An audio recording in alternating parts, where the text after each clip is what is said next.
Welcome back to Coffee with Moshe. Today's coffee is kind of special. It's from Vienna, where I had a seminar not long ago. And for those who recognize, the picture is, of course, you can recognize immediately the style. Gustav Klimt, a avant-garde, groundbreaking artist who I don't understand at all, whose paintings are now worth over $100 million each from the early part of the 20th century. And of course, the famous story of the lady in gold or the woman in gold was painted by him, but that's another story. Today, I'd like to address a question from one of our students and instructors, Ben Turner from US. He writes, truly enjoying the insight into your history. Why is your style of teaching so much different than that of many of the instructors you have had? Well, it's not that different. It's a combination of the different styles that I've seen. If you look at the current TV series Cobra Kai, and you have Miyagi-Do and Cobra Kai Dojo, each one of those styles of instruction has certain benefits, and I appreciate both of them, and you might say that my style is a combination of the two. I would say like this. For one thing, let's talk about the simplicity of techniques. Over the years, I've trained in many different styles. And as I wrote once, when I trained with Itai, a lot of the guys were 17 and 18 years old. They were before the Army. And their idea was to get tough enough to get into a good unit in the Army. And then they went to the Army, and we didn't see them for very long. Sometimes they came back after a break, sometimes after a couple of years, sometimes after the full 3 years. And I paid close attention, and I saw what did they retain and what did they lose. Everyone retained the jab, cross, low kick, inside kick, all that kind of stuff, the basic judo moves, that they retained. All the fancy Ju-Jitsu stuff, the grabs, they didn't retain them. So if you don't train on a regular basis and you lose a great quality of your techniques, then why learn them in the first place? That's part of what led me to the IKI slogan of every technique has to be easy to learn, easy to apply in many situations, and easy to remember. If 6 months pass and you're attacked, God forbid, and you can't remember what to do, then I've wasted your time. We had a student come in, he hadn't trained in 10 years. And he told us that he had trained with us when he was a guard, when he was a student, just after being released from the Army. And now, 10 years later, he's married with a couple of kids. He's walking around the old city in Jerusalem, and an Arab comes in with a lead pipe. All he remembered was to pick up his arms. He didn't do the block correctly. He got hurt in the arm and broke his arm, but he saved his head.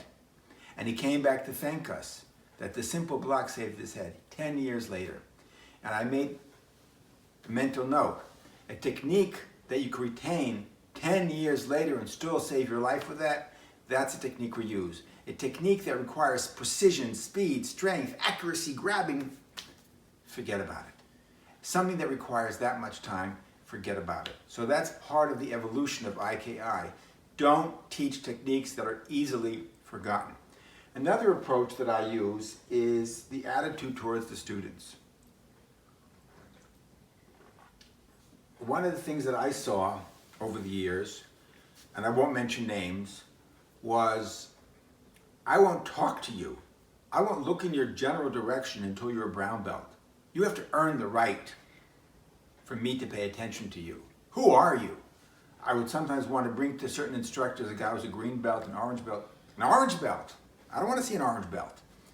When he's a brown belt, let me have a look at him. You don't really matter. And I came to dislike that attitude. I look at it differently.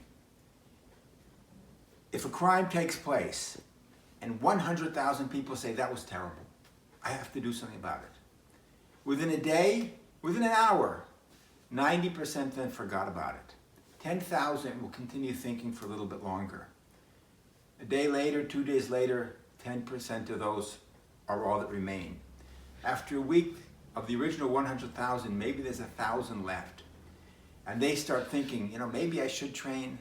I don't want to be attacked and killed like that guy was. I don't want to be humiliated in front of my family like that man was.